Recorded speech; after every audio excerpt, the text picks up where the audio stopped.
Let's go, labas muna tayo ngayon saglit. 2:18 ng 2:16 ng hapon.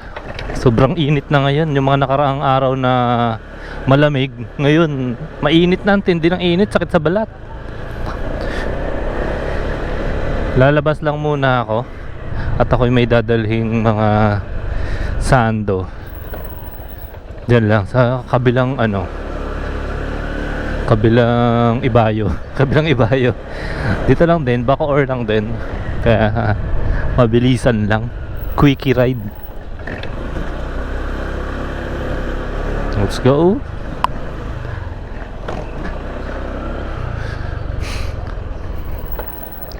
Siguro mapagbawas tayo ng isang bar dyan. Malapit lang naman eh. Grabe, sobrang mahal na ng gasolina. Oh no. Ramdam nyo na rin ba ang pagtaas ng gasolina? Ouch, ang sakit, di ba? Hindi na nga nakakapag-ride, taas pa ng gasolina. Makapag-ride kaya? Hopefully makapag-ride kahit isa sa weekend. Ay, may ride pala ako papuntang Quezon City. Manunood ako ng game ng aking Junakis sa may Caloocan. Yun, doon na lang laging ride ko papuntang QC, Caloocan. Yun yung mga ride ko madalas. Malayo-layo din yun Nasa 80 plus kilometers to 100 balikan. Pagka nagpunta kami doon sa may Caloocan, tapos pupunta pa doon sa school, sa FEU, tapos babalik pa, long ride na rin yun.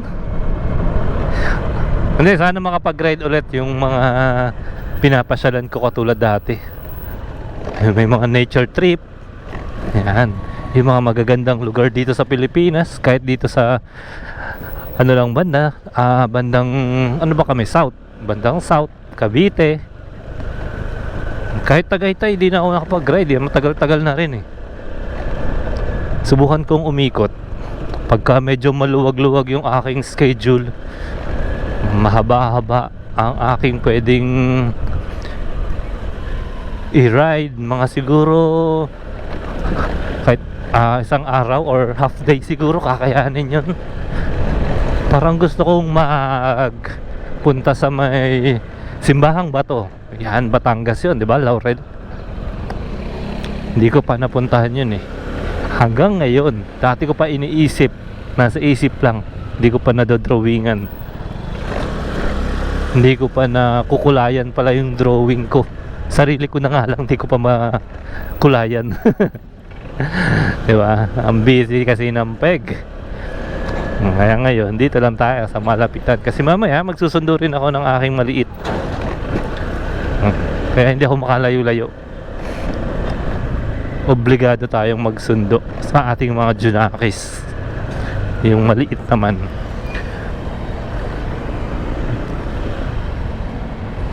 Yan, dito magkano na? 80, bumaba ako konti Pero yung diesel talagang more than 100 na 82, 83 yung unleaded tsaka premium.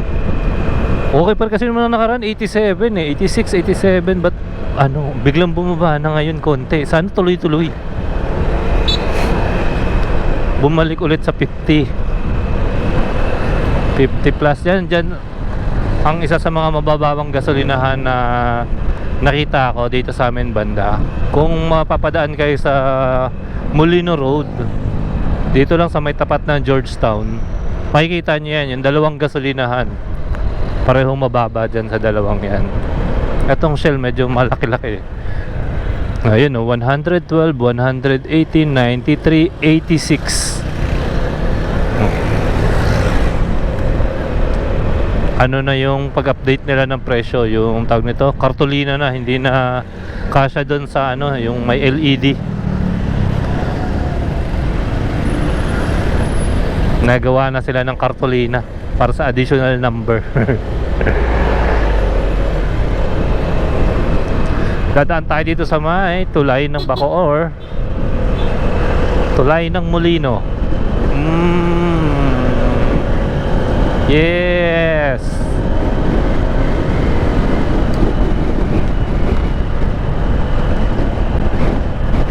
Ang lakas ng hangin din dito, yo. Para kang tatangayin. Buti na lang may SM dito sa kabilang side. Kumbaga nabablock niya pa, hindi yung talagang pagbuga ng hangin diretso sa'yo. Parang iikot yung hangin.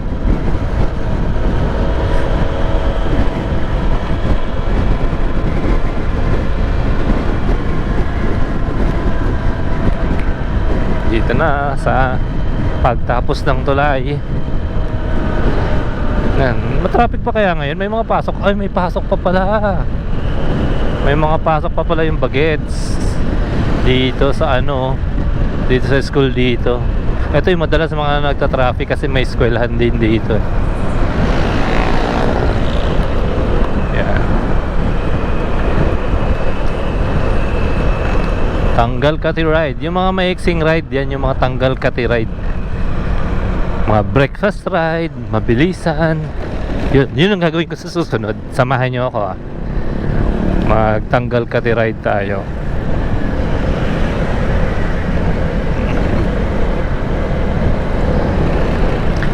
Araw, gabi.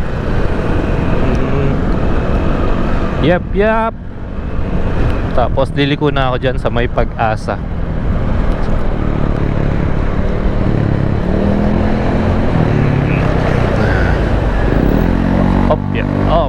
Opya Emilus. Malapit din kami dito sa may Perpetual Molino. Ayun, oh, ang school ng Perpetual Molino.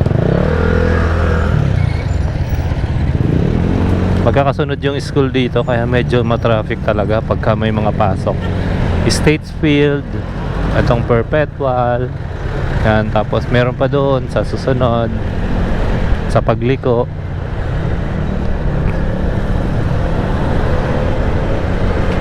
At saka matraffic dito kasi lahat din ng mga sasakyan na papuntang ano, papuntang Imus, papuntang dito sa may Molino Boulevard, dadaan ng Molino Boulevard, papuntang Pasay, ganon, Baclaran, dumadaan dito.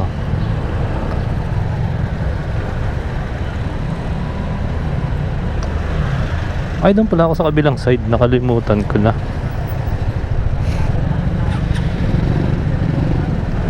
Nandito tayo.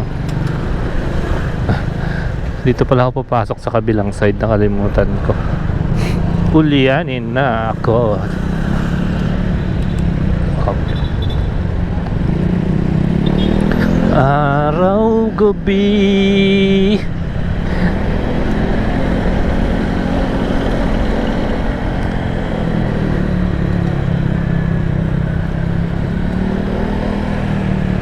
Nung dati pa lang, bago pa lang ako nagmumotor dito, nalilito ako dito sa mga daanan dito sa may Cavite, sa may Molino.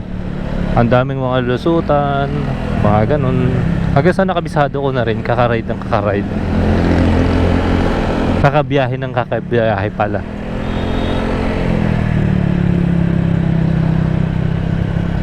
Yan, to itong isang school, St. Thomas More.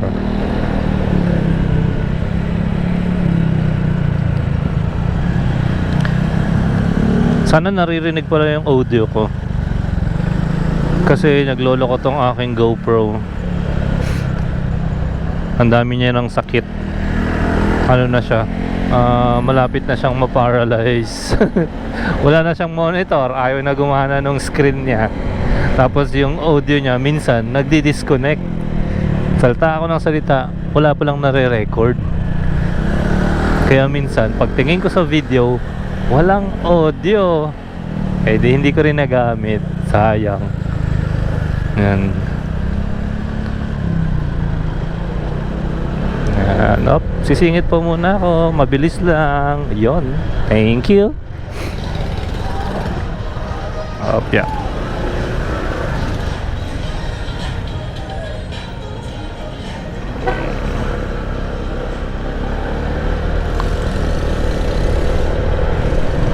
Ito yung lugar dito sa may Molino na tinatawag na Pag-asa.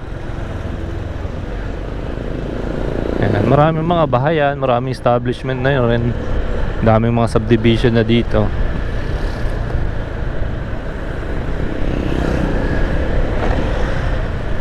Kompletos Ricados na ang lugar na ito. Palengke, kanilang simbahan, mayroon dito lahat. Oh, daming makakainan. Pag-asa. Yung mga malilit na street, di ko alam kung anong tawag sa mga streets dito. Ito lang main road. Yan, di ko na ako dito. Pasok. Yun. Dito, natutuwa ako dito, may court dalawa magkatabi, covered court. Bibihira lang yung naglalaro. Ayun, parang sarap dumayo kasi sa ibang mga court, pansin ko talaga lagi puno. Dito, bibihira. Yan, lagi ko nadadaanan yan na walang naglalaro, walang nagpo-practice o kaya ano. Parang sarap dayuhin para mag-practice, shooting. Yan, Kubiko, Kabuko. Anong klase akong magbasa?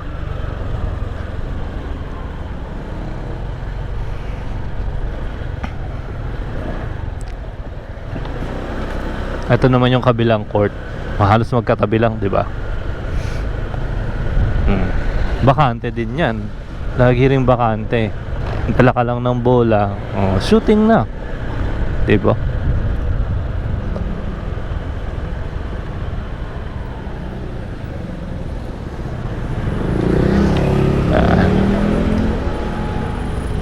Solidarity route atong dinadaanan natin, kaya dinadaanan din ng mga 4 wheels palabas ng Molino Boulevard. May shortcut dito papuntang Molino Boulevard hindi siya shortcut kasi tingin ko mahaba-haba kasi nga yan, paliko-liko. Pero hindi ka naman matatraffic at di ka tulad dun sa may main road, sa may Molino Road. Ito, labasan na ito, Molino Boulevard na kaagad.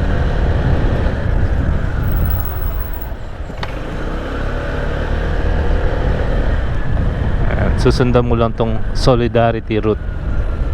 Sa mga 4 wheels dapat may sticker, alam ko, ng Solidarity.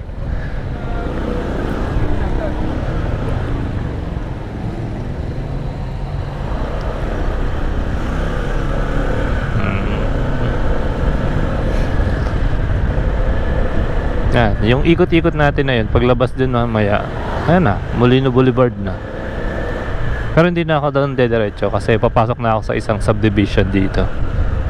Yun lang, trinay ko lang din ang aking GoPro kung gumagana pa. Sana yung audio naririnig.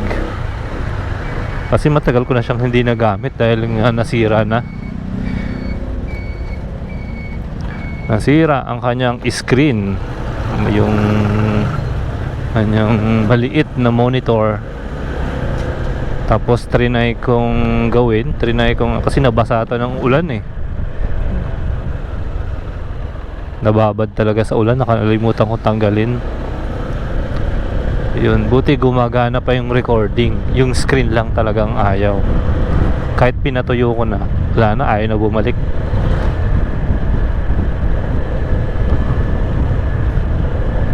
So sana nagre-record pa. At kung nakita nyo naman itong ating video, abangan nyo sa susunod. Punta tayo ng Simbahang Bato sa Laurel, Batangas. Sa Laurel, Batangas yun, alam, tanda ko sa mga napapanood ko. Dadaan tayo na ang Tagaytay.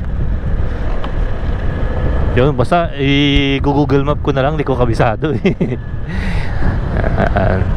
So, sa quick ride natin, thank you so much sa lahat ng sumama dito sa aking pag-try ulit sa aking GoPro. Kita-kits sa susunod. Let's go!